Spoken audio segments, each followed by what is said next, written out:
आज से हम लोग अपना 11th का वीडियो स्टार्ट करेंगे, नहीं 11th का अपना लेक्चर स्टार्ट करेंगे।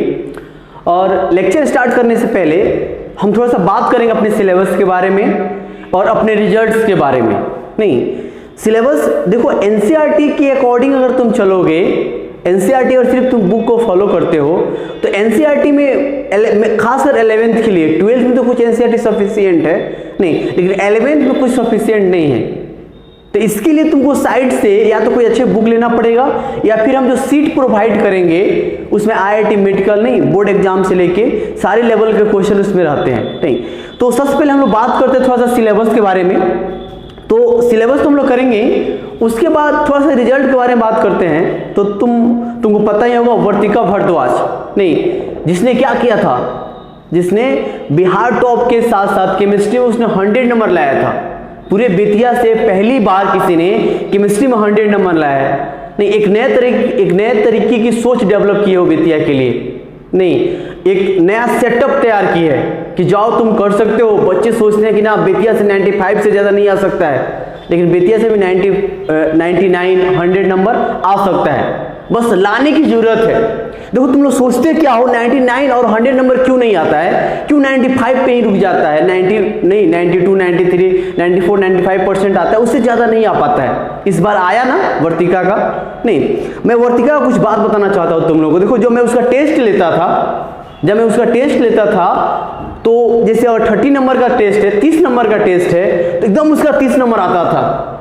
जब 50 नंबर का टेस्ट होता था तो एकदम 50 नंबर वो लाती थी, नहीं, या फिर 49 नंबर लाती थी। 100 नंबर का टेस्ट होता था तो 99 नंबर लाती थी।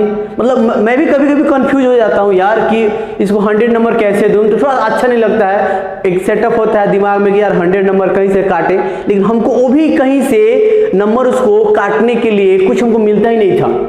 पता है उसके साथ एक चीज हम देखते थे, वो एक एक क्वेश्चन करते थे, एक एक क्वेश्चन पे मेहनत करते थे। आज के बच्चों के साथ क्या कहानी है कि जैसे ऑर्गेनिक है, फिजिकल है, इनऑर्गेनिक, एक पार्ट थोड़ा सा कमजोर हो जाता है, सोचता है छोड़ो यार बाकी 2 से काम चला लेंगे, एकदम यही सोचता है सब, बाकी 2 से काम चला लेंगे। नहीं, या फिर सब ठीक है, कोई चैप्टर थोड़ा सा गड़बड़ हो गया, नहीं, तो सोचते हो यार चलो यार 90 नंबर पे ही हम लोग काम करेंगे, 90% मार्क्स ही लाएंगे। लोग बड़ा जल्दी कंप्रोमाइज कर लेता है और वहीं से गलती करना वो शुरू कर देता है। नहीं, तो जब तक तुम्हारे पास टाइम है कंप्रोमाइज मत करो।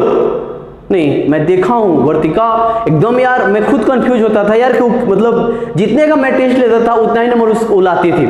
मैं हमेशा मतलब एक उम्मीद था उससे, मुझे इतना श्योर था यार कि 99 नंबर तो उसका आएगा केमिस्ट्री में, क्योंकि 100 थोड़ा सा नहीं आया था, थोड़ा अजीब लग रहा था, लेकिन उस 100 नंबर के वो लायक है। नहीं, और उसका आया।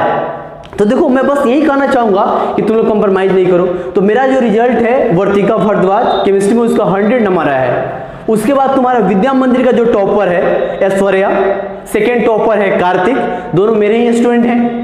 उसके बाद तुम्हारा संत माइकल के जो टॉपर है ऋचा गोयल, नहीं, उसका भी 95%, 95 जितने सारे बच्चे वर्तिका को छोड़ के 95 जितने सारे बेतिया से बच्चों का है, मैक्सिमम सारे बच्चे मेरे ही हैं। नहीं, और टॉपर संत जेवियर का सेकंड टॉपर सिमरन जो है मैथ से, वो भी मेरे ही स्टूडेंट है। नहीं, तो सारे के सारे टॉपर स्टूडेंट कहीं ना कहीं कुछ ना कुछ उन लोगों को दिया गया था, तो इतना बेहतर रिजल्ट आता है। नहीं, देखो बहुत सारे बच्चे, एक और चीज मैं क्लियर कर दूं, बहुत सारे बच्चे कंफ्यूज है कि मैं ऑनलाइन कोर्सेज, बहुत सारे कि हाँ कोटा का ये टीचर है तो मैं ऑनलाइन ही पढ़ रहा हूँ तो उन्हीं का लेक्चर देखूंगा। नहीं, तो यार एक चीज बताओ, देखो सबसे पहला चीज, अगर यदि तुम हमारे पास पढ़ते हो तो तुम्हारे पास दोनों ऑप्शन रहेंगे। ऑनलाइन तो तुम कर ही रहे हो, जब तक सारे प्रॉब्लम सॉल्व नहीं होता है उसको तुम ऑफलाइन कर सकते हो। नहीं, तीसरी फायदा एक और है, यदि तुम पश्चिमी चंपारण से हो, खासकर अगर तुम बेतिया में रहते हो तो अभी भी हम अवेलेबल हैं यहाँ पे। नहीं, छोटे मोटे जो कुछ प्रॉब्लम है तुम आके मिल के उसको क्लियर कर सकते हो, कोई दिक्कत नहीं है। नहीं, कोई डाउट है तुम यहाँ से आके सीट ले सकते हो, तो कहीं कोई दिक्कत नहीं है। नहीं, बैच तो बंद है, लेकिन 1 बच्चे 2 बच्चे जिसको कोई डाउट है वो आगे क्लियर कर सकता है। तो बहुत सारे फायदे हैं। नहीं, तुम हमको जिस तरह से मान लो कोई टॉपिक है, जैसे बहुत सारे बच्चों ने बहुत सारे मैंने वीडियो अपलोड भी किया, तो बहुत सारे बच्चों ने कि सर हमको ये चीज़ समझ में नहीं आया, तो फिर हम लोग उसको एक बार क्या करते हैं, अपने तरीके से उसको समझा देते हैं या फिर उसको बुला के हम लोग समझा देते हैं। नहीं, तो बहुत सारे सोल्यूशन होते हैं। तो तुम हम लोगों के साथ जुड़ोगे, मेरे साथ जुड़ोगे, तो इसमें एक फायदा तुमको ये होगा कि तुमको ऑनलाइन के साथ साथ ऑफलाइन का भी तुम फायदा उठा सकते हो। नहीं, तो रिजल्ट काफ़ी बेहतरीन है केमिस्ट्री का मेरा। नहीं तो मैं चाहता हूं कि नेक्स्ट तुम हो, ठीक है, मेरी तरफ से 100% प्रयास रहेगा कि तुम्हारा भी 100 नंबर आए। नहीं, क्योंकि एक बार कोई चीज़ आ जाता है तो हम चाहता नहीं कि वो चीज़ खत्म हो। नहीं, तो इसलिए तुम रहो, सीरियस पढ़ो, कहीं दिक्कत नहीं होगा, तुमको एकदम उस लेवल तक तुमको पढ़ाया जाएगा। नहीं, तुम जिस लेवल का तुम उम्मीद किए हो, ठीक है। थोड़ा सा हम बात करते हैं सिलेबस का। नहीं, तो केमिस्ट्री को 3 पार्ट में डिवाइड किया गया है। तुम्हारा ऑर्गेनिक है, फिजिकल है, और तुम्हारा क्या है, इनऑर्गेनिक है। नहीं, तो सबसे पहले हम लोग सिलेबस में बात करेंगे बाबू तुम्हारा। नहीं, सबसे देखो पहले हम लोग ऑर्गेनिक का ही बात करते हैं। ऑर्गेनिक की बात करते हैं तो देखो बाबू, इसमें जो पहला हम लोग चैप्टर पढ़ते हैं नोमेनक्लेचर, इसमें हम लोग क्या पढ़ते हैं, नोमेनक्लेचर्स। नहीं, एनसीईआरटी का 12th नंबर चैप्टर में है, सेकंड वॉल्यूम जो है, सेकंड पार्ट जो बुक है उसके 12th नंबर चैप्टर में ऑर्गेनिक केमिस्ट्री स्टार्ट करता है। नहीं, और मात्र 2 ही चैप्टर दिया हुआ है, 12th और 13 चैप्टर मात्र दिया हुआ है। और तुम देखो, ध्यान दो बाबू, तुम उसमें देखोगे ना तो एक एक छोटा छोटा सा, जैसे ध्यान दो बाबू, यहाँ पे एकदम छोटा छोटा सा दिया हुआ है। जैसे तुमको नोमेनक्लेचर्स तुम देखोगे तो 2-3 पाना में कर दिया है। नहीं, मैंने लास्ट टाइम पढ़ाया था नोमेनक्लेचर्स बच्चों को, तो कम से कम तुमको 20 क्लास करना पड़ेगा, तब जाकर तुम्हारा अच्छे से नोमेनक्लेचर्स क्या होगा, कंप्लीट होगा। एक आइसोमेरिज्म टॉपिक होता है। नहीं, नोमेनक्लेचर्स के बाद हम बात करें बाबू आइसोमेरिज्म का। नहीं, तो आइसोमेरिज्म की बात करें तो आइसोमेरिज्म में भी क्या एकदम मतलब 2-3 मतलब नहीं होता है कि मतलब एक पेज का हाफ पेज में खत्म कर दिया है आइसोमेरिज्म का। और तुम पढ़ोगे आइसोमेरिज्म तो एस्टूरियो और स्ट्रक्चर आइसोमर सब मिला के और तुम पढ़ोगे तो कम से कम बाबू तुम्हारे पास 15 क्लास लगेंगे आइसोमेरिज्म पढ़ने में। नहीं, उसके बाद बाबू हम लोग पढ़ते हैं GOC1। नहीं, जनरल ऑर्गेनिक केमिस्ट्री जिसको बोलते हैं, general organic chemistry. Organic chemistry नहीं, क्या होता है बाबू, जनरल ऑर्गेनिक केमिस्ट्री। उसके बाद GOC1 जिसको बोलते हैं, GOC लिख देते। नहीं, उसके बाद हम लोग पढ़ेंगे रिएक्शन इंटरमीडिएट। रिएक्शन में क्या क्या होता है इंटरमीडिएट में। नहीं, देखो तुम लोग रटते हो यार, ऐसा नहीं है, केमिस्ट्री रटने वाला सब्जेक्ट नहीं, ये बहुत कॉन्सेप्चुअल है और बहुत अच्छे ढंग से इसको समझ के कर सकते हो। और एकदम याद रखो कि तुमको कनेक्ट करता है। नहीं, 11th का ही केमिस्ट्री तुमको कनेक्ट करता है कि तुम्हारा केमिस्ट्री अच्छा हो सकता है। और तुम्हारा 11th का केमिस्ट्री गड़बड़ हो गया तो तुम चाह के भी 12th का अच्छा नहीं कर सकते हो। नहीं, और 11th का अच्छा हो जाएगा तो तुम चाहोगे भी मेरा 12th बर्बाद हो जाए तो बर्बाद नहीं हो सकता है, क्योंकि 11th इतना अच्छा, मतलब 11th के जितने टॉपिक हैं वो सारे के सारे एकदम 100% यूज होता है 12th में। तो एकदम 11th को तो बाबू थोड़ा भी इग्नोर नहीं करना है। और कुछ चैप्टर तो ऐसा है जिसके बिना तो हम लोग 12th कर ही नहीं सकते हैं। नहीं, 12th हम लोग कर ही नहीं सकते, अच्छे से एग्जाम नहीं दे सकते हैं। तो रिएक्शन इंटरमीडिएट जैसे बाबू होता है क्या है, जैसे तुम लोग 11th जैसे 10th में तुम लोग क्या करते हो, जैसे छोटा छोटा सा रिएक्शन ऐसे दिया रहता है तो तुम लोग 10th में उस रिएक्शन को बाबू क्या करते हो, रटते हो। नहीं, यहाँ पे हम लोग एक्वस NOH ले लेते हैं या फिर वाटर कुछ भी ले लेते हैं, तो तुम उस चीज को रटते हो बाबू। लेकिन यहाँ पे रटने की जरूरत नहीं, हम लोग सीखेंगे कि रिएक्शन से अगर दिया रहेगा तो क्या बनेगा एग्जैक्ट। नहीं, तो हम लोग को कहीं ना कहीं रटने की जरूरत नहीं है। तो रिएक्शन इंटरमीडिएट है। उसके बाद हम लोग बात करते हैं रिएक्शन मैकेनिज्म का। रिएक्शन मैकेनिज्म का नहीं, कमाल का टॉपिक है रिएक्शन मैकेनिज्म। और अच्छे से रिएक्शन मैकेनिज्म तुमको सिखा दिया गया तो 12th में तुमको 6 चैप्टर पढ़ना होता है, एकदम 6 का 6 चैप्टर तुम्हारा कंप्लीट हो जाएगा। 80% तो तुम कंप्लीट कर सकते हो। और सिर्फ रिएक्शन मैकेनिज्म थोड़ा सा लेवल का पढ़ा दिया जाए। नहीं, उसके बाद देखो बाबू आता है एक हाइड्रोकार्बन।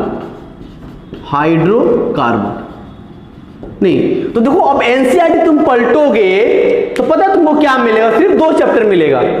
एनसीईआरटी ने किया है क्या कि बाबू नहीं होता है, ये सारे के सारे चैप्टर्स को एक ही में इंक्लूड कर दिया है और ये जो है बाबू अलग है। नहीं, तो लेकिन हम लोग पढ़ेंगे तो ऐसे नहीं पढ़ेंगे, हम लोग अपना अलग तरीका का चैप्टर होगा, अलग तरीका का हिसाब होगा अपने सिलेबस का। नहीं, तो हम लोग एनसीईआरटी को हम लोग एज ए सिलेबस ही उसको देखते हैं।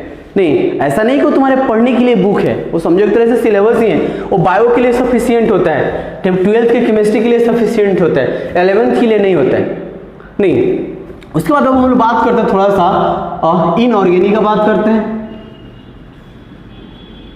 इनऑर्गेनिक का बात करते हैं। नहीं, तो इनऑर्गेनिक अगर हम बात करते हैं तो इसमें सबसे पहले हम लोग पढ़ते हैं मोल कॉन्सेप्ट, जो कि कमाल का कॉन्सेप्ट है। नहीं, मोल कॉन्सेप्ट पहला ही चैप्टर है तुम्हारा, मोल कॉन्सेप्ट। इनऑर्गेनिक स्टार्ट करते, सॉरी फिजिकल अगर हम स्टार्ट करते हैं, सबसे पहले हम लोग बात करते हैं फिजिकल का, फिजिकल केमिस्ट्री। सबसे पहले हम लोग क्या पढ़ते हैं, मोल कॉन्सेप्ट पढ़ते हैं, उसके बाद हम लोग पढ़ते हैं रिडॉक्स रिएक्शन, रिडॉक्स रिएक्शन पढ़ते हैं, उसके बाद पढ़ते हैं एटॉमिक स्ट्रक्चर। सब में अपने आप में बहुत ही अच्छा टॉप चैप्टर है, सब के सब एटॉमिक स्ट्रक्चर है। उसके बाद तुम्हारा होता है बाबू गैसियस स्टेट, गैसियस स्टेट होता है। उसके बाद 5th नंबर जो तुम्हारे पास चैप्टर है, हाँ इक्विलिब्रियम, इक्विलिब्रियम है, थर्मोडायनेमिक्स है। तो काफी अच्छा सब चैप्टर है। नहीं अब देखो 12th के लिए बात करें तो एकदम mole concept, redox reaction, atomic structure सब एकदम सीखना ही सीखना है। इसका तो एकदम हमेशा जरूरत पड़ता है। मतलब अगर 11th में खराब हो गया तो 12th का मोल कॉन्सेप्ट पूरी तरह से 12th का सॉल्यूशन चैप्टर है। और तुम्हारा मोल कॉन्सेप्ट गड़बड़ हुआ तो फिर तुम्हारा सॉल्यूशन चैप्टर ही क्या हो जाएगा, गड़बड़ हो जाएगा। नहीं तो नहीं सीख पाओगे। उसके बाद बात करते थोड़ा सा इनऑर्गेनिक का, नहीं बात करते हैं बाबू तुम्हारा इनऑर्गेनिक का। नहीं तो इनऑर्गेनिक में कौन कौन से होते हैं, तो हम लोग पहले पढ़ते हैं पीरियोडिक टेबल, नहीं पीरियोडिक टेबल, पीरियोडिक टेबल। उसके बाद अगर हम बात करते हैं पीरियोडिक टेबल के बाद बाबू तुम्हारे पास उसके बाद होता है हाइड्रोजन, हाइड्रोजन। उसके बाद एस ब्लॉक, नहीं उसके बाद हम लोग पढ़ना होता है पी ब्लॉक। पी ब्लॉक में 2 फैमिली पढ़ना होता है, हम लोग पढ़ते हैं बाबू बोरॉन फैमिली, बोरॉन फैमिली और क्या होता है कार्बन फैमिली। बोरॉन फैमिली होता है और तुम्हारे पास कार्बन फैमिली होता है। नहीं और एक केमिकल बॉन्डिंग है, तो हम उसको इनऑर्गेनिक में पढ़ सकते हैं और तुम्हारा फिजिकल में पढ़ सकते हैं। तो चलो हम लोग इसको यहीं पे लिख देते हैं, नहीं केमिकल बॉन्डिंग। इनऑर्गेनिक में हम लोग पढ़ लेंगे केमिकल बॉन्डिंग। कमाल का चैप्टर है। नहीं तो तुम चाहते हो ना, देखो जिसको आईआईटी मेडिकल करना है उसके लिए 100% सारा टॉपिक तुमको पढ़ना, सारा चैप्टर पढ़ना पड़ेगा। सब के सब कहीं कुछ छोड़ने की जरूरत नहीं है। एक चैप्टर भी छोड़ोगे तो समझो तुम 1 लाख रैंक तुम्हारा पीछे चला जाएगा। नहीं तो इस चीज को याद रखना है कि हम लोग तो छोड़ ही नहीं सकते आईआईटी मेडिकल के नहीं पॉइंट ऑफ व्यू से हम लोग कोई चैप्टर नहीं छोड़ सकते। लेकिन बाबू तुमको जिसको बोर्ड एग्जाम के लिए सिर्फ प्रिपरेशन करना है तो 11th में कुछ भी हो जाए, कुछ भी हो जाए, नहीं इसमें तो यार बाबू किसी को इग्नोर नहीं कर सकते हो, एकदम ये वीवीआई चैप्टर है बोर्ड एग्जाम के लिए। 12th तुम चाहते हो, 12th में 7 चैप्टर केमिस्ट्री का हो जाता है, ऑर्गेनिक केमिस्ट्री का। 11th में बाबू 2 ही चैप्टर एनसीईआरटी दिया है, ये सब पहला चैप्टर में रखा है 12th नंबर चैप्टर में और तुम्हारा 13 नंबर चैप्टर में, 13 में नहीं तो 2 ही चैप्टर दिया हुआ है। लेकिन 12th में 2 बुक है, एक बुक पूरी तरह से ऑर्गेनिक केमिस्ट्री है, नहीं और दूसरी बुक में 5-5 चैप्टर तुम्हारा इनऑर्गेनिक और फिजिकल है। तो कहने का मतलब क्या है बाबू, इसको हम लोग नहीं छोड़ सकते हैं। छोड़ने का क्या मतलब, हम तो पढ़ाएंगे ही बाबू, तुम नहीं छोड़ सकते हो, तुमको पढ़ना ही पड़ेगा। नहीं उसके बाद बात करते हैं मोल कॉन्सेप्ट, रिडॉक्स रिएक्शन। नहीं तो ये तो कमाल का टॉपिक है, एकदम पढ़ना ही पढ़ना है तुमको।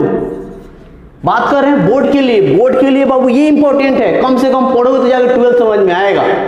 रिडॉक्स रिएक्शन पढ़ोगे तो 4 जो समझ में आएगा। उसके बाद हम बात करते हैं बाबू इसमें पीरियोडिक टेबल का और केमिकल बॉन्डिंग का। देखो मैं ये नहीं कहता बाबू कि तुम मतलब मेरा कहने का मतलब ये नहीं कि बाकी सब इंपॉर्टेंट नहीं है, लेकिन जिसको बोर्ड एग्जाम देना है, नहीं जिसको नहीं करना है आईआईटी मेडिकल, तो एकदम पढ़ना तो सब चैप्टर है लेकिन भूलना किसको नहीं है। मान लो तुम पढ़ा गैसेस स्टेट पढ़ा, भूल जाओगे थोड़ा बहुत तो चलेगा, पर पढ़ोगे तो भूलोगे ही नहीं। ऐसा थोड़ा कि पढ़ लिया 100% भूल गए, लेकिन याद किसको रखना है हमेशा। कहने का मतलब ये है याद रखना है किसको। देखो ये सब जितने तुम्हारे 1 2 3 4 5 चैप्टर 6 7 8 और 9, यानी कि 9 चैप्टर को तो तुमको क्या करना है, भूलना ही नहीं है, 1% नहीं भूलना है। नहीं तुम चाहते हो ना बाबू कि तुम्हारा भी एकदम 100 नंबर आए 12th में, तो इस चैप्टर को तो तुमको भूलना ही नहीं। कुछ भी हो जाए तुम खुद को भूल जाओ, लेकिन इस चैप्टर को नहीं भूलना है, ठीक है।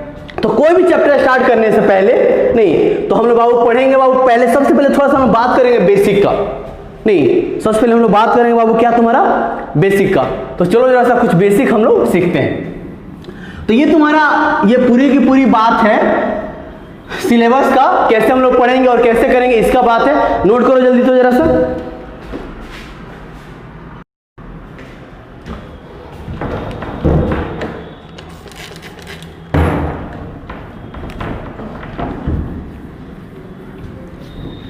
देखो ध्यान दो बाबू, बस एकदम हम लोग को आज 2 क्लास होगा मात्र बेसिक का, उसके बाद हम लोग चैप्टर अपना शुरू कर देंगे।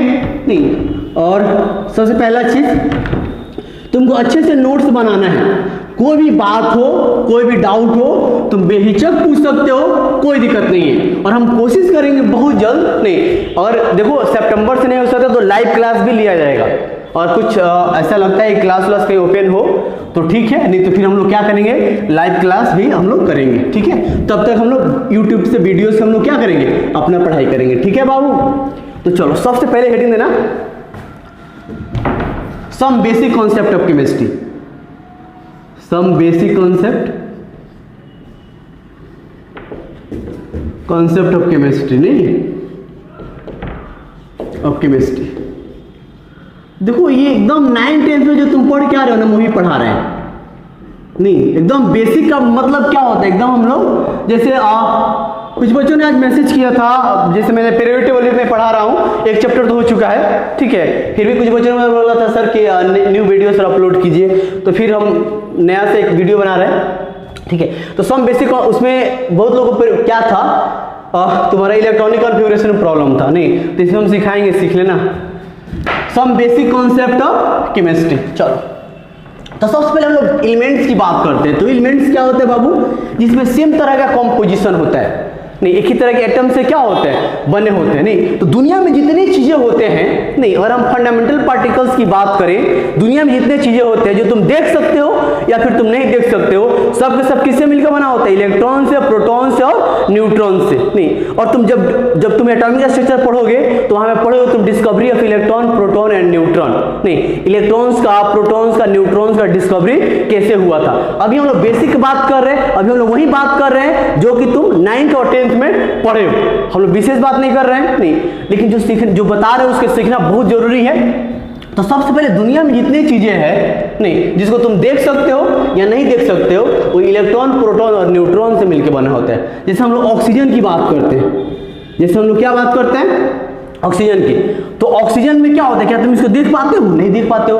ये भी तुम्हारा किससे मिलकर बना, इलेक्ट्रॉन से, प्रोटॉन से, न्यूट्रॉन से। जो हम लोग कपड़ा पहनते हैं, ये भी तुम्हारा क्या एक तरह का इलेक्ट्रॉन, प्रोटॉन, न्यूट्रॉन है। नहीं तो अब सबसे पहला चीज है, आखिर इतना जो तुम दिन भर में पानी पीते हो, नहीं मान लो तुम दिन भर में 5 लीटर पानी पी गए, कितना लीटर पानी पी गए बाबू, 5 लीटर। नहीं तो वाटर में भी इलेक्ट्रॉन, प्रोटॉन, न्यूट्रॉन होते हैं। तुम निकाल सकते हो कि अगर दिन भर में तुम 5 लीटर पानी पी जाते हो तो कितना इलेक्ट्रॉन इनहेल्ड कर रही है, नहीं कितना इलेक्ट्रॉन तुम्हारे अंदर चला गया। इस चीज को भी हम लोग निकाल सकते हैं, प्रोटॉन निकाल सकते हैं, सारा कहानी हम लोग निकाल सकते हैं। नहीं तो बात आज बस और बस किसकी, बेसिक की। तो सबसे पहले कोई भी एलिमेंट जो होता है बाबू, ध्यान दो, देखो जैसे यहाँ पे एक्स एलिमेंट्स है, नहीं तो इसके नीचे यहाँ पे हम लोग लिखते हैं एटॉमिक नंबर। यहाँ पे क्या लिखते हैं बाबू, एटॉमिक नंबर, जिसको हम लोग रिप्रेजेंट करते हैं जेड से। नहीं और इधर लिखो या इधर लिखो, कोई फर्क नहीं पड़ता है, इधर ही लिख देते हैं, क्या फर्क पड़ता है। इधर लिखते हैं हम लोग मास नंबर, जिसको हम रिप्रेजेंट करते हैं ए से। नहीं और फंडामेंटल पार्टिकल्स की बात करें बाबू, नहीं तो कोई भी अगर न्यूट्रल एलिमेंट्स है, न्यूट्रल एटम्स है, नहीं तो बाबू उस पे और हम बात करते हैं इलेक्ट्रॉन, प्रोटॉन, न्यूट्रॉन्स कितना होगा, तो ध्यान दो, फॉर न्यूट्रल स्पीसीज, और कोई भी तुम्हारा न्यूट्रल है, मतलब उस पर कोई चार्ज नहीं आया है, तो जितना जेड होता है उतना ही प्रोटॉन होता है और उतना ही तुम्हारा क्या होता है, इलेक्ट्रॉन्स होते हैं। प्रोटॉन पे प्लस चार्ज लेते हैं और इलेक्ट्रॉन पे कौन सा चार्ज लिया जाता है, माइनस चार्ज। नहीं और कोई एलिमेंट्स है, न्यूट्रल है, उस पर कोई चार्ज नहीं है। कोई एलिमेंट से बाबू कैसा है, वो न्यूट्रल है, उस पर कोई चार्ज नहीं है, तो उसका जितना एटॉमिक नंबर होगा उतना ही प्रोटॉन होगा। अच्छा एक और चीज, जैसे हम लोग हाइड्रोजन को यहाँ पे बोलते हैं 1, हाइड्रोजन का एटॉमिक नंबर कितना होता है बाबू, 1 होता है। तो अगर इसका एटॉमिक नंबर 1 है तो आखिर 1 ही क्यों है, इसका एटॉमिक नंबर 10 क्यों नहीं है, 10 में पढ़ा होगा, क्यों नहीं है बोलो।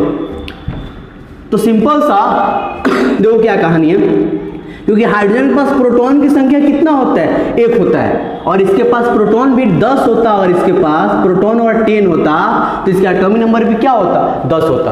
तो जिसके पास जितने प्रोटॉन होते हैं वही उसका क्या होता है, एटॉमिक नंबर होता है। जैसे यहाँ पे नियॉन तुम लोग लिखते हो, नियॉन 10 लिखते हैं, 10 क्यों लिखते हैं, क्योंकि इसके पास 10 प्रोटॉन है, मुझे पता है, सबको पता है। नहीं, ठीक है बाबू। लेकिन फिर भी थोड़ा सा रिवीजन हो जाए और मैं सेटिस्फाइड हो जाऊं कि ये चीज तुमको आता है। नहीं, क्योंकि एक बार शुरू होने के बाद फिर बीच में रुकना या फिर बीच में पीछे मुड़ के देखना अच्छा नहीं लगता है। नहीं, तो एकदम जब साथ में शुरू है तो सारा काम क्या होना चाहिए, एकदम साथ में होना चाहिए। नहीं, तो जितना जेड होता है उतना ही प्रोटॉन उतना ही इलेक्ट्रॉन्स होता है। जैसे छोटा सा एग्जांपल सोडियम का लेते हैं, बेचारा सोडियम, नहीं ध्यान दो, देखो तो सोडियम बाबू यहाँ पे 11, नहीं सोडियम का एटॉमिक नंबर कितना होता है बाबू, यहाँ पे 11 होता है। याद रहता है सबको ना, तो इसका यहाँ पे 11 दिया रहेगा, नहीं तो टेंशन नहीं लो बाबू, तुमको तो पूरा पीरियड टेबल याद हो जाएगा। उसके लिए तरीका है, याद करवाया जाएगा, ठीक है। तो इसका एटॉमिक नंबर कितना है बाबू, और जेड पूछेंगे वो तुम्हारा कितना है, 11 है। प्रोटॉन कितना है बाबू, वो भी 11 है। इलेक्ट्रॉन्स कितने हैं, वो भी 11 है। न्यूट्रॉन्स कितना है तो नहीं पता है। नहीं, तो न्यूट्रॉन्स कैसे निकालेंगे उसको हम लोग देखेंगे, टेंशन नहीं लो। तो जितना एटॉमिक नंबर होता है उतना ही प्रोटॉन और उतना ही क्या होता है, इलेक्ट्रॉन्स होते हैं। नहीं, नेक्स्ट अगर हम बात करते हैं, ध्यान देखो, for charge species, charge species को आ जाता है, मतलब चार्ज एलिमेंट्स आ जाता है। नहीं, अगर एलिमेंट्स की बात करें तो चार्ज एलिमेंट्स आ जाता है। तो जितना जेड होता है ना बाबू, नहीं जैसे एक चीज और समझ लो पहले कि किसी पे एक प्लस का मतलब क्या होता है कि loss of 1 electron. Loss of कितना बाबू, लॉस ऑफ 1 इलेक्ट्रॉन। किसी पे एक प्लस का मतलब होता है लॉस ऑफ 1 इलेक्ट्रॉन। किसी पे 2 प्लस आ गया, इसका मतलब क्या होता है, लॉस ऑफ 2 इलेक्ट्रॉन। अब बच्चे भूल जाते हैं, नहीं कभी कभी कहता है लॉस का मतलब गेन का मतलब लगता है इधर उधर करने। नहीं, किसी पे माइनस आ गया, गेन ऑफ 1 इलेक्ट्रॉन। नहीं, किसी पे क्या आ गया बाबू, 3 माइनस आ गया, तो गेन ऑफ क्या हो जाएगा, गेन ऑफ 3 इलेक्ट्रॉन्स। नहीं, तो देखो ना, अब बच्चे कभी कंफ्यूज हो जाते हैं कि लॉस होता है तो क्या प्लस आता है कि माइनस आता है। तो बड़ा सिंपल सा चीज याद रखना, देखो गेन का मतलब क्या होता है, लेना। और लेते हैं तो क्या आता है भाई, हम निगेटिव में नहीं जाते हैं या निगेटिव में होते हैं तब लेते हैं ना, जब बड़ा दिक्कत होता है। पैसा वैसा हम लोग लेते हैं कब, जब बहुत दिक्कत होता है। तो यहाँ पे वही चीज है, जब तुम कब लोगे, नहीं निगेटिव चार्ज कब गेन जब करोगे तब क्या होगा, इसका मतलब तुम मतलब किसी से ले रहे हो ना, किसी का ऋणी हो रहे हो, नहीं तो उस समय क्या आएगा, निगेटिव। और किसी को दे रहे हो तो बड़ा अच्छा बात है तो दे रहे हो ना, तो ऐसे ताज पहना देना, ताज नहीं, वो चीजें याद रखना। अरे ऐसे ही बता रहे थे। नहीं, तो चार्ज स्पीसीज के लिए क्या आएगा बाबू, तो जितना जेड होगा उतना तो प्रोटॉन होगा, ये तो कभी चेंज नहीं होगा। नहीं, ये कभी चेंज नहीं होता है, लेकिन उतना इलेक्ट्रॉन नहीं होगा, क्योंकि रिएक्शन में कौन पार्टिसिपेट करता है, इलेक्ट्रॉन। चार्ज किसकी वजह से आता है, प्लस, इलेक्ट्रॉन खो देने पे। माइनस क्यों आता है, इलेक्ट्रॉन ले लेने पे। और मान लो हम दे देंगे तो मेरे पास तो कम ही हो जाएगा ना, या कोई ले लेगा तो उसके पास बढ़ जाएगा।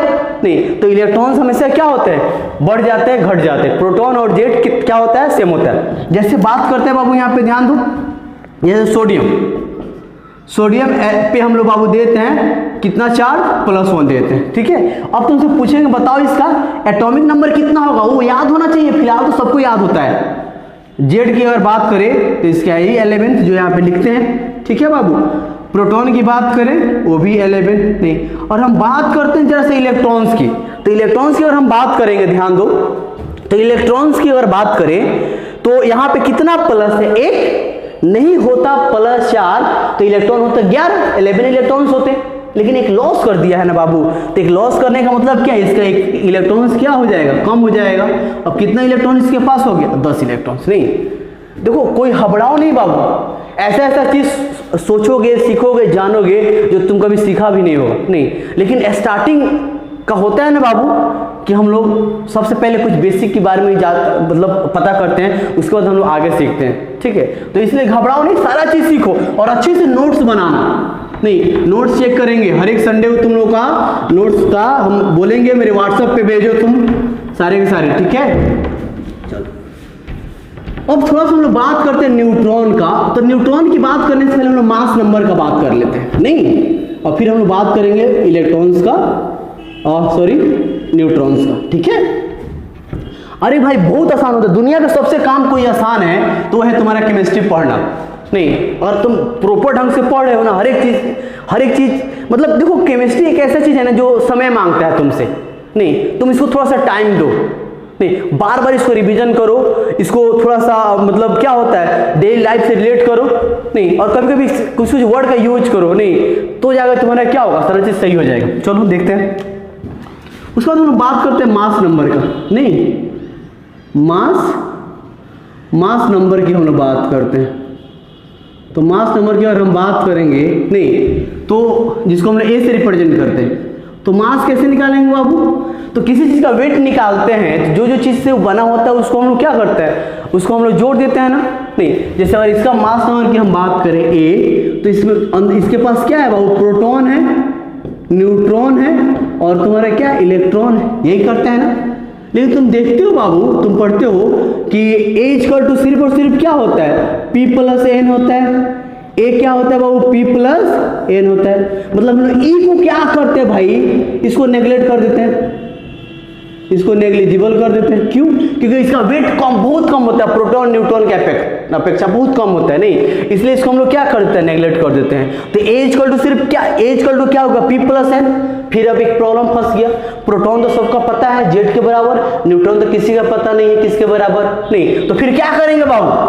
तो फिर एक और शानदार तरीका है, देखो एक छोटा सा ट्रिक बताते हैं, ट्रिक फॉर मास नंबर पता कर लो। नहीं, हम लोग क्या पता करते हैं बाबू, पहले मास नंबर। जैसे मास नंबर हम लोग पता करेंगे, तो कैसे पता करेंगे, देखो जैसे ए निकालना है, तो देखो कुछ नहीं करो, पहला चीज तुम लोग पढ़ा भी होगा सब कि इफ एटॉमिक नंबर क्या हो, इफ एटॉमिक नंबर यानी कि जेड इज इवन, ये तुम्हारा इवन हो, तो मास नंबर निकालोगे तो क्या हो जाएगा, 2z हो जाएगा। और एक और बात याद रखो, क्या हो जाएगा, मास नंबर निकालोगे तो 2z हो जाएगा। नहीं, अगर जैसे ध्यान दो, कुछ एग्जांपल कर लेते हैं। जैसे हीलियम के एटॉमिक नंबर क्या इवन है कि ऑड है, इवन है ना बाबू, 2 है, इवन है, तो इसका मास नंबर क्या हो जाएगा, देखो तो 2 दूनी कितना हो जाएगा, 4 हो जाएगा। बात करते हैं नियॉन का, नियॉन 10, तो ए इसका कितना हो जाएगा बताओ, 20 हो जाएगा। नहीं, तो बस इस चीज को याद रखना है तुम लोग को।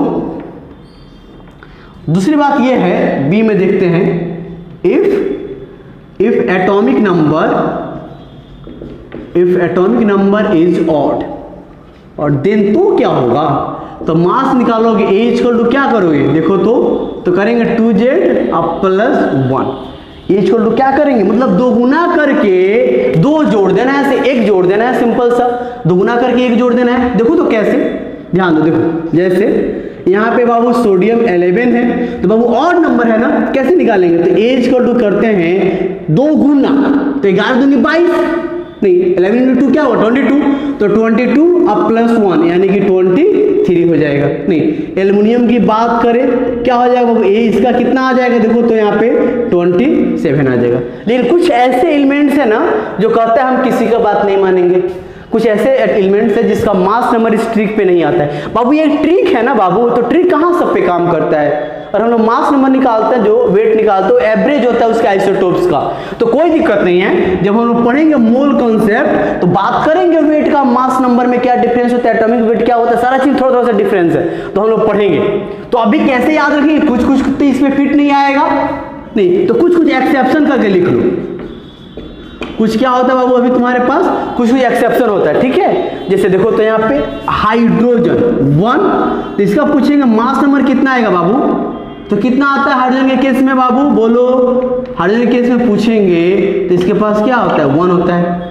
उसके बाद बात करेंगे नाइट्रोजन 7, एटॉमिक नंबर 7 होता है, तो 7 में 14 15 यानी 15 होना चाहिए ना, इसका 15 होना चाहिए।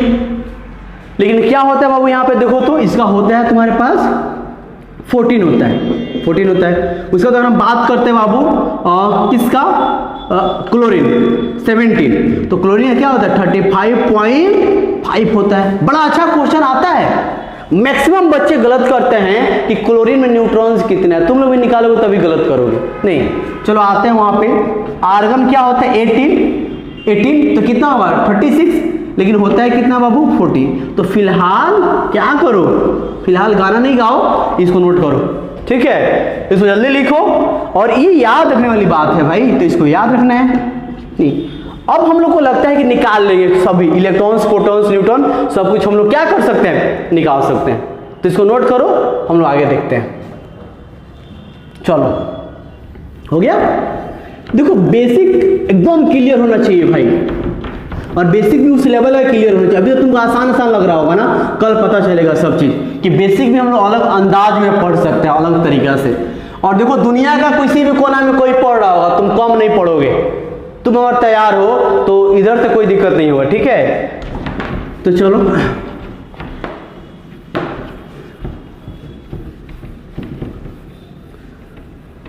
चलो ध्यान दो बाबू।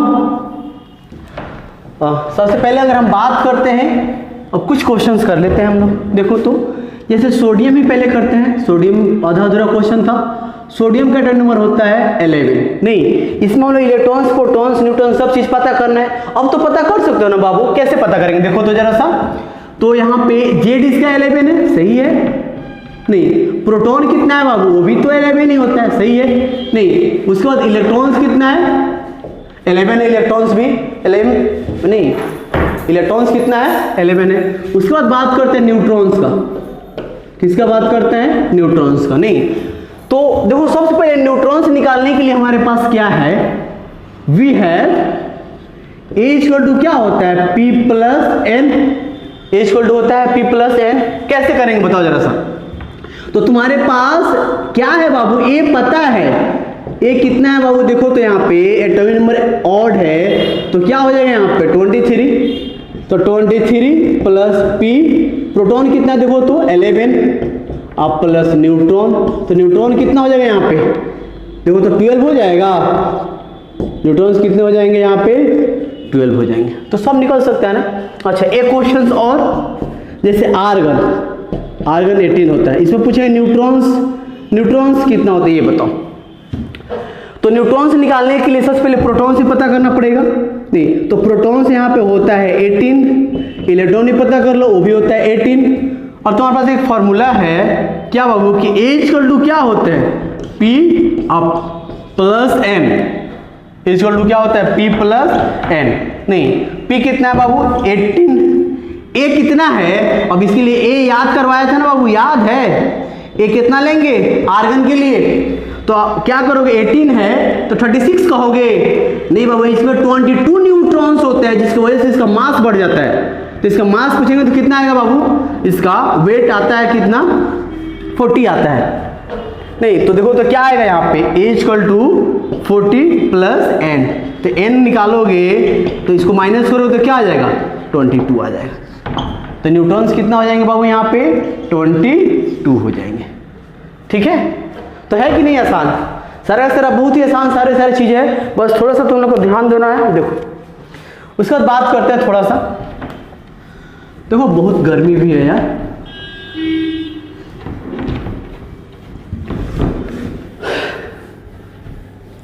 दुनिया में सबसे काम कौन सा होता है आसान, पढ़ाई। नहीं, तुमसे बोला जाएगा और तुमको डांस नहीं आता तो तुम क्या कर सकते हो, नहीं कर सकते हो। गाना गाने के लिए बोला जाएगा तो नहीं कर सकते हो, लेकिन पढ़ने के लिए बोला जाएगा तो पढ़ सकते हो। क्यों पढ़ सकते हो आपके, कि आसान है। नहीं, लेकिन देखो होता है क्या पता, देखो अभी तुम क्या करो 2-3 चैप्टर तुम मत पढ़ो केमिस्ट्री का, उसके बाद तुम पढ़ना भी चाहोगे नहीं इसके बाद से, तो तुमको नहीं पढ़ने का मन करेगा। नहीं, अभी तुम अच्छे से 2-3 चैप्टर पढ़ लो, उसके बाद तुमको छोड़ने का भी मन करेगा तो तुम छोड़ नहीं पाओगे। नहीं, तो कहानी क्या है बाबू, पहला ही स्टेप का होता है। एक बार पैर बढ़ गया आगे तो फिर समझ रहे हो ना, तुम लगातार आगे ही जाओगे।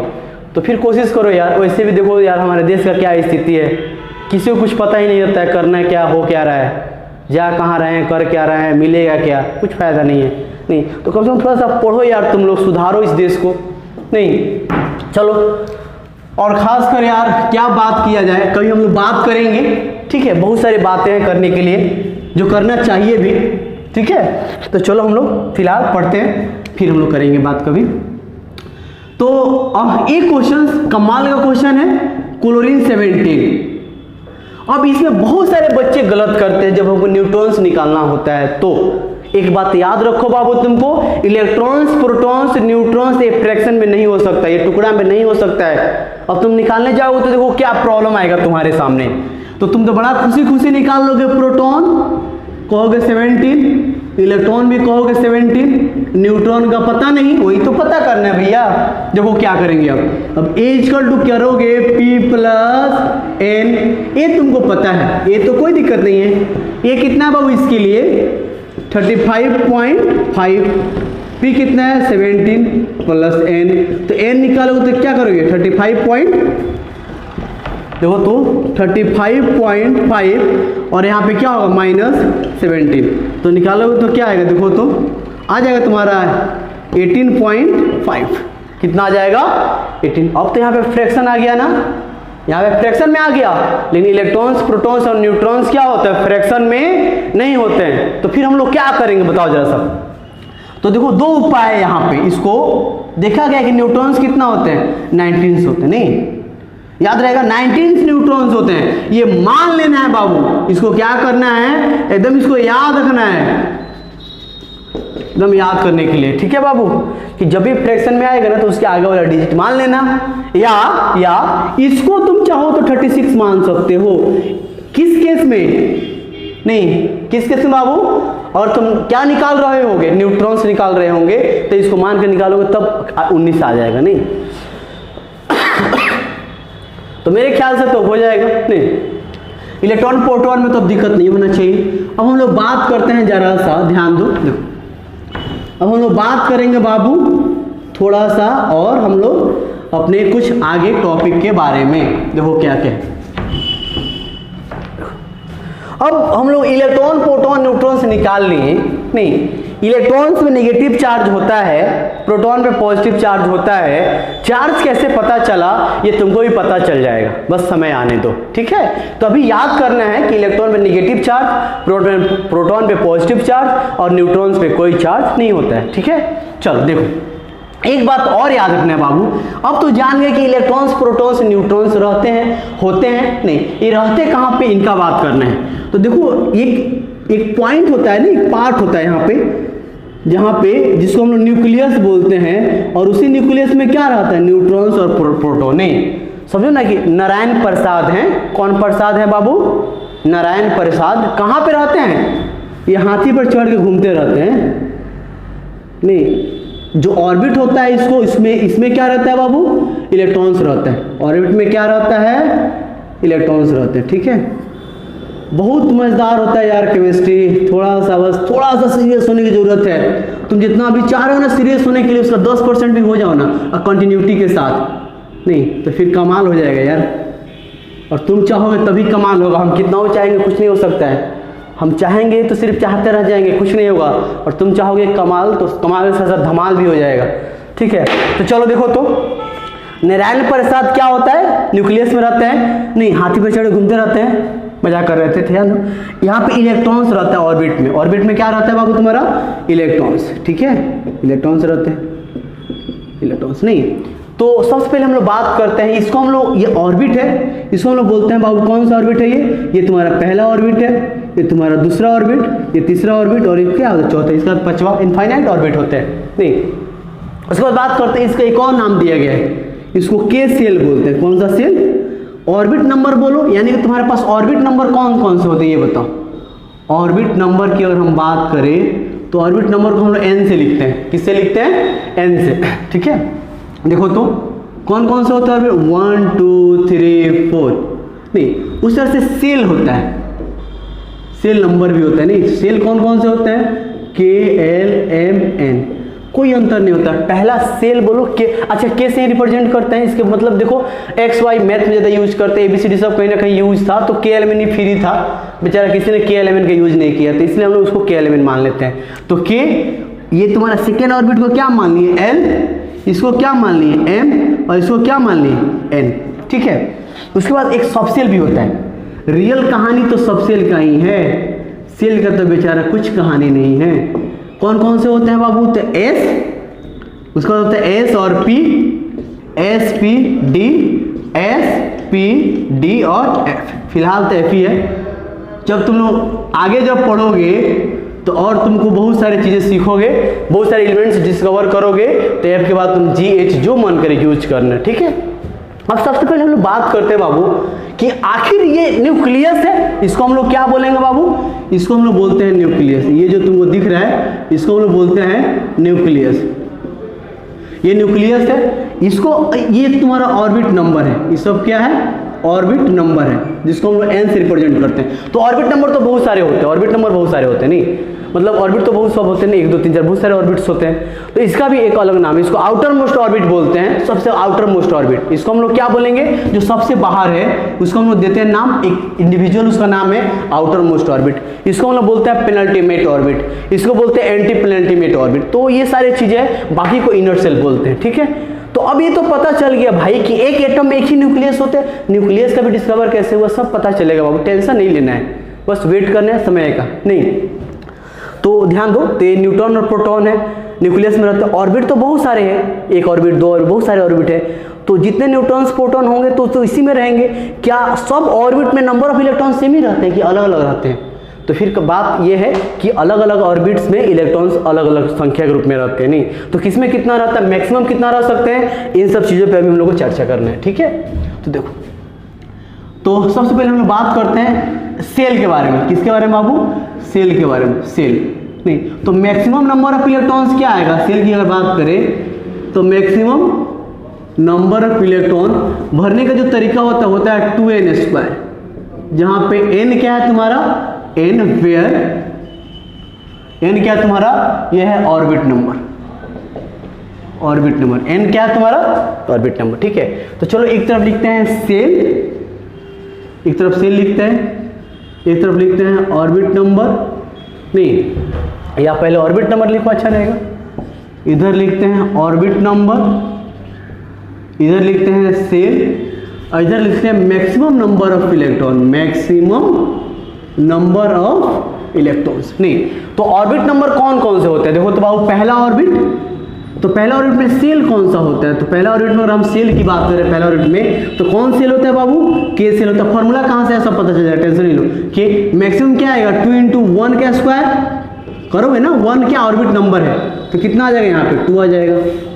दूसरा अगर हम बात करें के बाद क्या आता है? एल, तो क्या आएगा? इंटू 2 × 2 का स्क्वायर, तो क्या आएगा यहाँ पे? 2 दूनी 4 यानी कि 8। तो कितना आएगा यहाँ पे? देखो तो के में कितना आता है बाबू? 2, दूसरे में क्या आता है? 8। अच्छा एक बात थोड़ा सा हम लोग यहाँ से समझते चले साथ साथ। देखो तो एक छोटी सी बात है जो कि हमको समझते चलना है। देखो बाबू क्या बात है, ध्यान देखो, बात करते हैं कि के में 2 इलेक्ट्रॉन्स हैं। समझो ना कि KLMN एक घर है, क्या है? एक घर है, और SPDF उस घर के रूम है, छोटे छोटे से नहीं रूम है, ठीक है। तो यहाँ पे के सेल है, तो के सेल में यानी कि जो के घर है उसमें सिर्फ एक रूम है। कितने रूम है बाबू? एक रूम है। समझ में आया?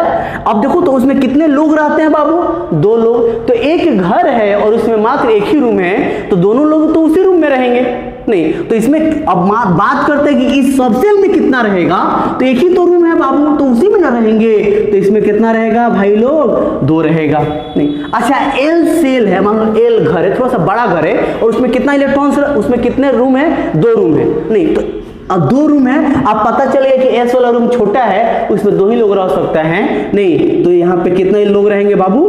2 रहेंगे। अब पी में कितना रहेंगे बताओ? 6 रहेंगे। एस में 2 और पी में क्या होंगे? 6। तो तुम यहाँ पे ध्यान दो, और यहाँ पे एम की बात करते हैं 3, यहाँ पे के एल के बाद क्या आता है? एम। क्या आएगा बाबू? देखो तो यहाँ पे 2 × 3 का स्क्वायर, तो कितना आएगा? 18 आएगा। देखो तो ठीक है ना, 18। देखो तो एस में कितना बाबू? 2 अभी पता चला है, पी में 6 अभी पता चला है। और टोटल आदमी कितना है बाबू? अगर 18 आदमी को रखा है और 3 घर है उसके पास, कितना घर है? 3 घर है। तो एक एस में पता पहले से था कि 2 घर रहेगा, अभी 1 सेकंड पहले पता चला कि पी में 6 रहेगा, तो डी में कितना? बाकी सब डी में रहेगा। देखो तो 6 × 2 = 8 और 10 = 18, मतलब डी में कितना रह सकता है? 8। अच्छा अरे भाई लोग, ये तुम लोग पढ़े हो 10th में, मैं तो बस अपने लिए पढ़ा रहा हूँ कि मैं पता चल जाए मुझे कि तुम पढ़े हो, क्योंकि कोई बच्चा जो होता है ना वो 10th में भी नहीं पढ़ता है, ठीक है, लेकिन उसको तो 11th में पढ़ना पड़ेगा। देखो 32 नहीं, तो एस में कितना? 2, पी में 6, डी में 10, और एफ में क्या आएगा? 14। नहीं अच्छा हम इसका भी बात कर ले जरा सा, हालांकि निकालना तो तुम सीख लिए, फिर भी हम लोग बात करते हैं। ये फॉर सेल के लिए था, फॉर सेल की बात करें। उसके बाद बात करते हैं फॉर सब सेल।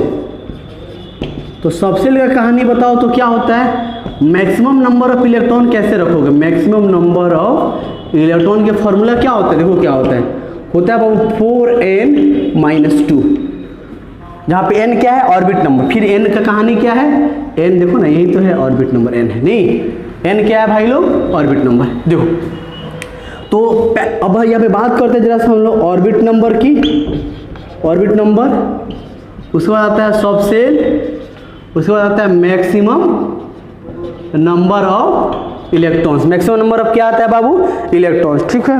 और देखो तो ऑर्बिट नंबर कौन सा है, पहला सेल कौन सा है, सब सेल S, तो 4 इंटू n के जगह पे 1 लोगे, नंबर ऑफ ऑर्बिट 1, पहला ऑर्बिट की बात हो रही है तो 2, तो 4 इंटू 1 4 -2, तो क्या आएगा बाबू यहाँ पे 2। देखो तो यहाँ पे आया ना बाबू, S में कितना रख सकते हैं, 2 रख सकते हैं, S में कितना रख सकते हैं 2। उसके बाद बात करें 2 के बाद P का, तो क्या आएगा 4 इंटू 2 -2 कितना आएगा, देखो तो 8 में से 2 गया कितना आएगा 6। देखो तो P में कितना रख सकते हैं यहाँ पे 6, टोटल देखो तो कितना हो गया 10। उसके बाद बात करते हैं तीसरा में SP के बाद क्या आता है D, यानी कि 4 इंटू 3 -2 यानी कि 10, यानी कि D में कितना रह सकता है बाबू 10 रह सकता है। F में कितना रह सकता है, देखो तो 4 इंटू 4 -2 यानी कि 4 16 2 14, यानी कितना इलेक्ट्रॉन रह सकता है, देखो तो इसमें 14, कितना इलेक्ट्रॉन रह सकते हैं 14। तो ये सब कहानी है नहीं, तो मेरे ख्याल से तो बहुत आसान चीजें सबके सब समझ सकते हैं। तो आज हम लोग क्या सीखे बाबू, इलेक्ट्रॉन्स, प्रोटॉन्स और न्यूट्रॉन्स निकालना। एक और लास्ट लेक्चर नहीं, पहले तो हम 4 वीडियो इसका बनाए थे, लेकिन अभी बड़े बड़े 2 वीडियो बना देते हैं नहीं, कल एक ज़्यादा लंबा सा वीडियो होगा, उसको पूरे अच्छे से तुम लोग पढ़ लेना। तो कल जो हम लोग वीडियो अपलोड करेंगे नहीं, उसको अच्छे से पढ़ लेना, उसके बाद बेसिक कंप्लीट हो जाएगा, फिर हम लोग अपने चैप्टर स्टार्ट करेंगे, ठीक है। तो इसको मिटा दें, चलो। अब यहाँ पे बस ये ध्यान रखना है कि कितना किसमें इलेक्ट्रॉन्स होता है। तो हम लोग KLM में तुम लोग पढ़ के आ गए हो, इलेक्ट्रॉनिक कॉन्फ़िगरेशन। नेक्स्ट क्लास जो हम लोग बात करना है वो किसका बात करना है, इलेक्ट्रॉनिक कॉन्फ़िगरेशन का, ठीक है। तो नेक्स्ट क्लास नहीं, डेली तुम लोग का एक वीडियो हम अपलोड कर देंगे, तुम लोग एकदम सीरियस पढ़ना और जो होमवर्क दिया जाए उसको करके भेजना है नहीं। तो देखो आज का होमवर्क क्या है बाबू, तुमको ध्यान दो, देखो होमवर्क ज़्यादा नहीं है, देखो बाबू क्या है, तुमको पता करना है नंबर ऑफ इलेक्ट्रॉन्स नहीं, find electrons, protons and neutrons, ठीक है बाबू। देखो तो पहला है यहाँ पे कैल्शियम में पता करना है, दूसरा है स्कैंडियम 21 में पता करना है, सी में दिया हुआ है नाइट्रोजन 7, डी में दिया है हाइड्रोजन। उसके बाद 2 मॉलिक्यूल्स भी दे देते हैं, ई में तुमको H2O में कितना इलेक्ट्रॉन्स होता है, और उसके बाद CO2 में कितना इलेक्ट्रॉन्स होते हैं नहीं, उसके बाद O2 में कितना इलेक्ट्रॉन्स होते हैं, और N2 में कितना इलेक्ट्रॉन्स होते हैं। ये बना के मेरे व्हाट्सएप पे सेंड करना है, ठीक है बाबू। व्हाट्सएप नंबर है सबके पास, देखो 8969469998, 8969469998 नहीं, ये तुम्हारा इसी नंबर पे सेंड करना है, ठीक है। तो चलो लिख लो जरा से, इसको कंप्लीट करो।